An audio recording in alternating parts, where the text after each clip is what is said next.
Hi, I'm Randy Butcher, professional stunt performer. You know, I'm asked almost on a daily basis if some of the tricks we stuntmen use in movies and television can be used in action home videos. Well, I'm here to show you that some of them can be.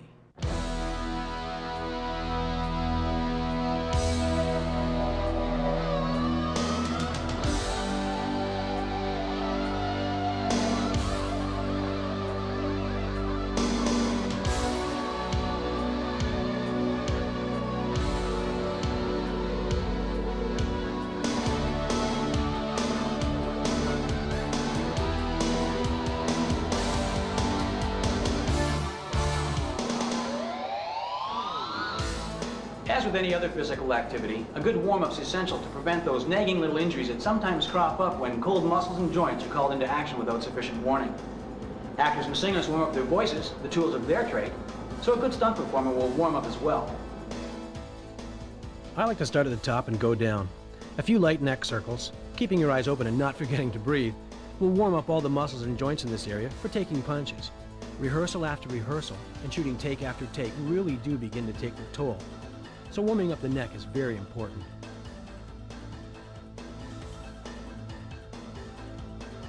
From there, I like to go down and warm up the muscles and joints of my shoulders and upper back. A few light shoulder rotations will usually do the trick. You know, getting your blood moving and working out all the kinks. Next are your arms. Warming them up to throw punches usually just requires a few light movements to let them know that it's time to go to work. Throwing a few light punches, simulating the techniques you're about to perform, is also a good way to warm up. From there, move down to your hips. Hip circles and a few slow side bends will really get your blood going, and loosening up this area is great for pivoting at the waist and helps to maintain balance.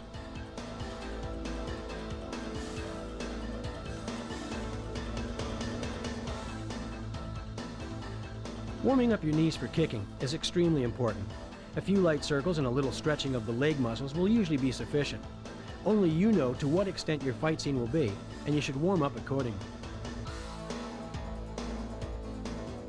And last but not least, it's imperative that you warm up and lightly stretch your ankle joints. A good stunt performer knows that even the slightest injury could result in his or her not working the next day. Remember, safety first. Warm up. Okay, we're all warmed up. Let's get to that first technique.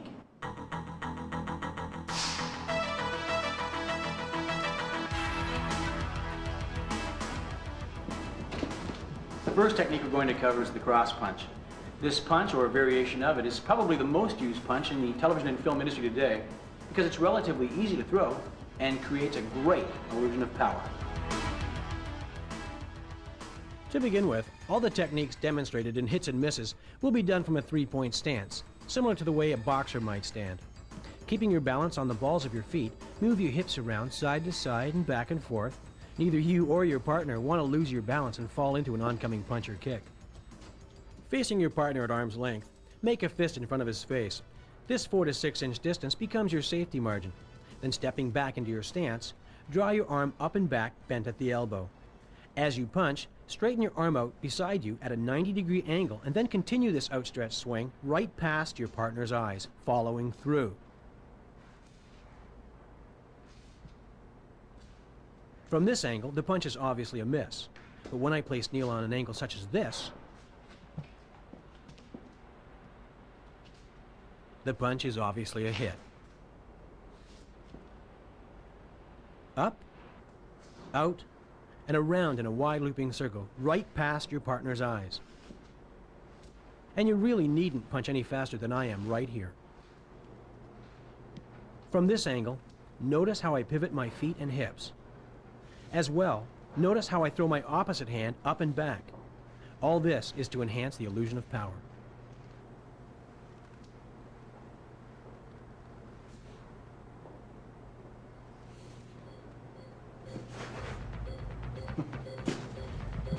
Now that's the cross punch.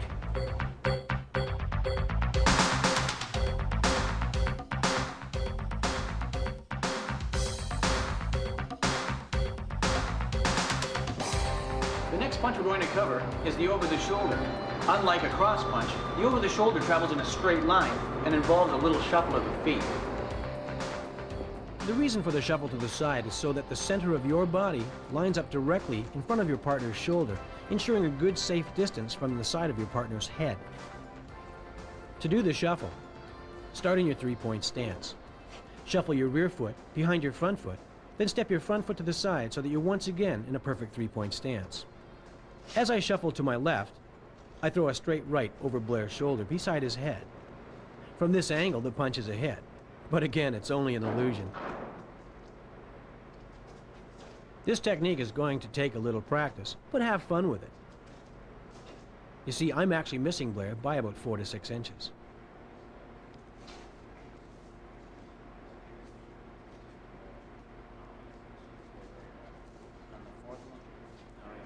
Only when he throws his head around in a tight little circle will the punch register as a hit.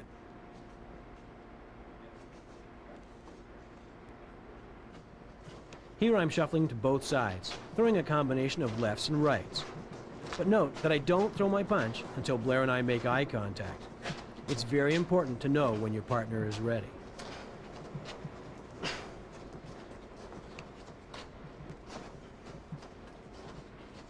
And while you're rehearsing the punches, this is a good time for your camera people to be going around and rehearsing their angles as well.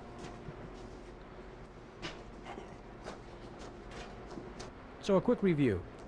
Three-point stance, shuffle, punch. You can see how my body lines up with Blair's shoulder, creating a good safe distance, punching right past his eyes.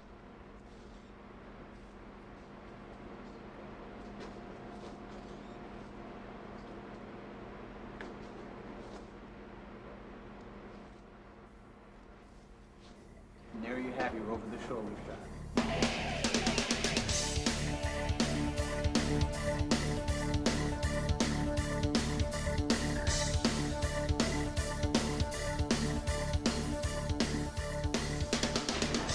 You know, the cross punch and the over-the-shoulder sure look great, but nothing takes the wind out of your opponent's sails like a good hard shot to the gut. So let's demonstrate this thing. Similar to the way you would pitch a softball, lift your punching arm up and back, then swing it down in a long looping circle to strike your opponent's stomach. And notice that my fist is held very loosely. As well, a stomach punch can be shot from just about any angle because you're actually making contact with your partner's stomach. Very lightly, of course. Remember, even the slightest injury to yourself or your partner could result in your production being put on hold. Practice, get good, and do it right. Lifting your punches high before throwing them gives your audience time to realize a punch is coming. And throwing your opposite arm up and back lets your audience know just how powerful you really are.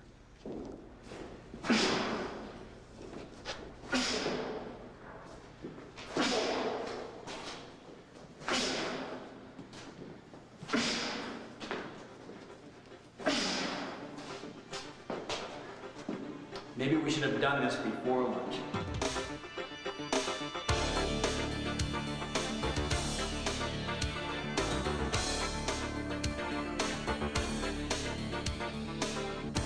Even in the movies, you can only take so many punches. Eventually, you're going to want to stop it. And the best way to stop it is with a high outside block. Very James Bondish. There are two parts to this block. First, I place Rhonda's blocking arm where I want it to go, and have her rehearse it, lifting it into place a few times to help get her set.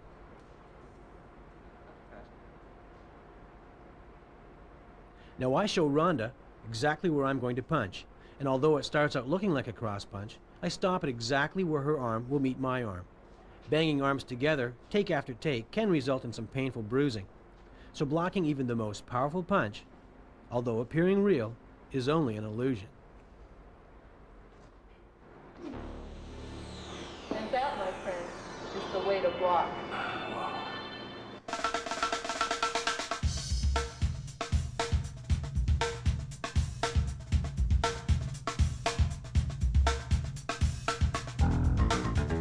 Okay, so we've wrapped with all the punches.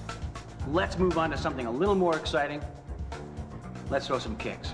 And the first kick we're going to throw is the crescent kick. Protective padding is discussed in greater detail in Backyard Stunting 2, Falling for Effect. But here Blair dons a wrist pad for taking a light kick to the wrist. Notice that he throws his own arm out and away. That's his half of this stunt.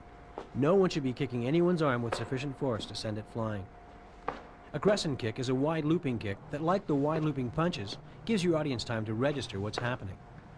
Lifting your knee, you extend your leg and swing it from the inside out, lightly striking your partner's pad with the outside edge of your foot. Make sure that your base leg, the leg that you're standing on, is bent slightly for balance.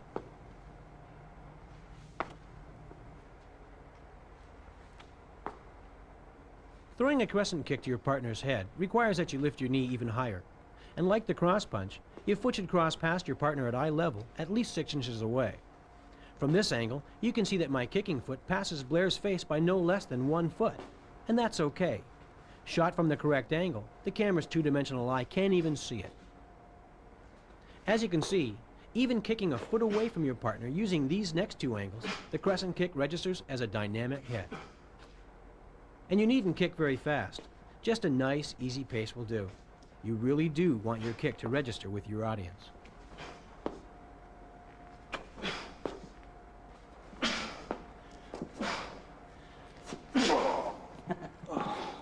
So that's the crescent kick. And you can see with a combination of punches and kicking how exciting things can get.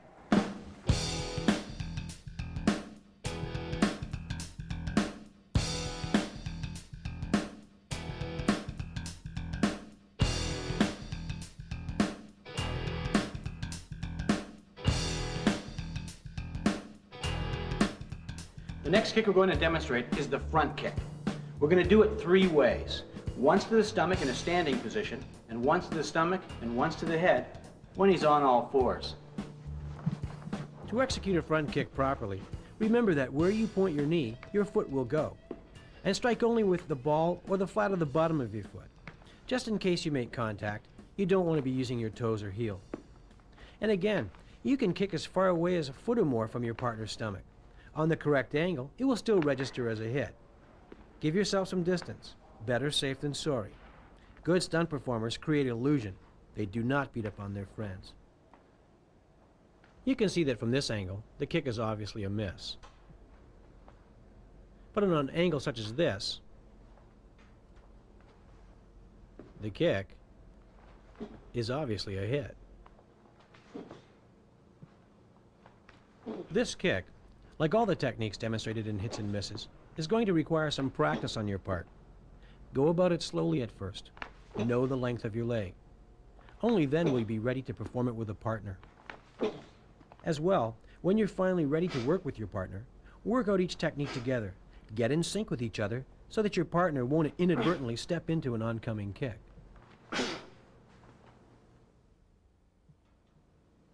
Now let's say that in the fight that you create, your partner has been knocked to his hands and knees or is just getting up. A front kick to his side, flipping him over, is a great finishing move.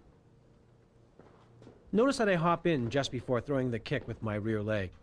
This hop is used to enhance the illusion of the power being thrown into my partner's side. Note that I'm using the flat of where my lower shin and upper instep meet, basically the top of my ankle joint as my striking weapon. Pointing your toes down will prevent any accidental poke to your partner's ribs. As well, Neil is wearing a thin but very protective padding under his shirt. I'm making only very light contact with Neil, but being a good stunt performer, he always keeps safety first in mind and puts in a pad just in case. Here, Neil's not ready, and I won't move into the kick until we make eye contact. With my part of hopping in and kicking, combined with Neil's part of taking the kick and flipping over, the stunt comes together. And take special note how Neil prevents his head from making contact with the surface by keeping his chin tucked into his chest. As well, when rehearsing your backyard stunts, I recommend using a 2-inch tumbling mat like the one we're using here. If you don't happen to have one, don't be shy about approaching your local YMCA, a school, or a gymnastics club for help. Either way, please be careful in choosing the type of surface you will be working on. Remember, safety first. Another great finishing move is to throw your kick at your partner's head, flipping him up and over onto his back. First comes the eye contact, Then comes the kick, 8 to 12 inches away from your partner's head, throwing your foot nice and high on the follow-through. By now, you've no doubt caught on to the fact that camera angles are very important to the performance of any stunt, and that rehearsing your techniques, either by themselves or in combination, is just as necessary prior to going to camera. A few more rehearsals for timing between Neil and I, on an angle that doesn't sell very well.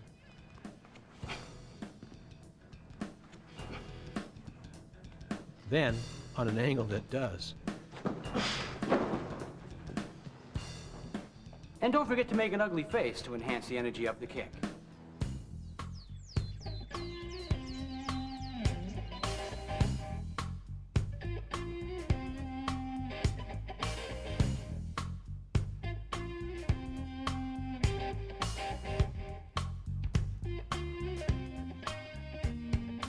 Sometimes you might find yourself a little too close to continue kicking and punching. So let's try some knee strikes. As I face Blair, I show him just where my knee will go. But as you can see, I'm not really using my knee to strike with, but rather the flat part of my lower thigh. And again, I'm making very light, if any, contact at all. Notice that I'm not only stepping in again, I'm taking a hold of Blair's shoulders. My stepping in and grabbing Blair creates the illusion that I'm pulling him into the strike, when in fact I'm doing nothing of the kind.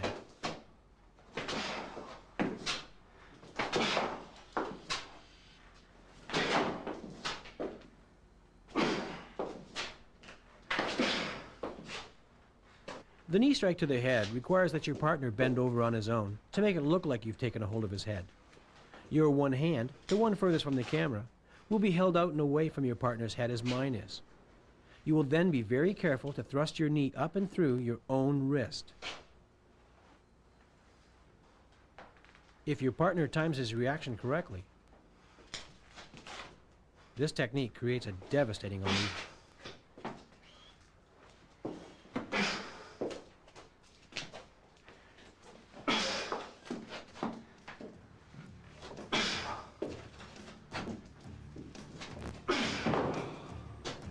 So there's a couple of moves that'll wake your audience up.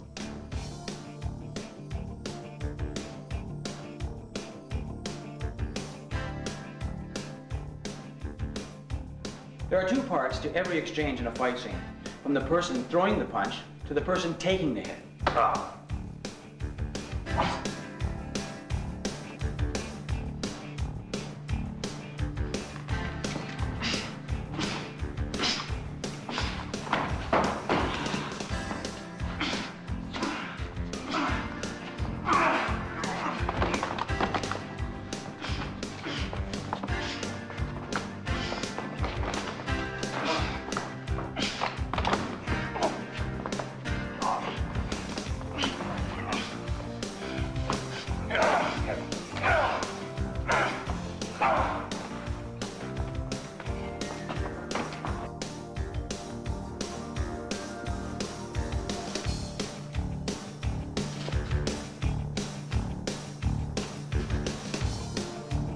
Action.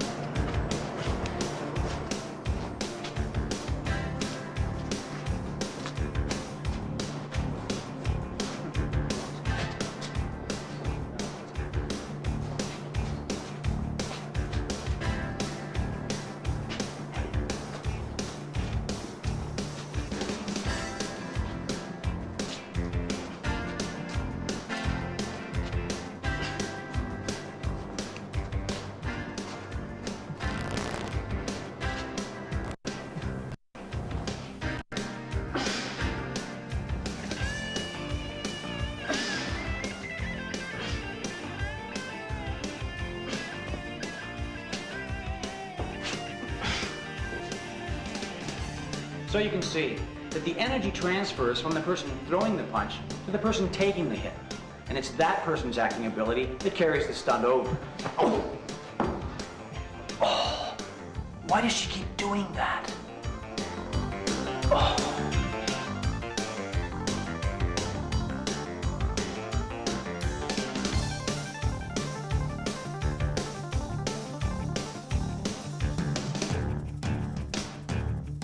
That's Backyard Stunting's Hits and Misses. We all hope you've had just as much fun watching it as we've had putting it together. And remember, safety first.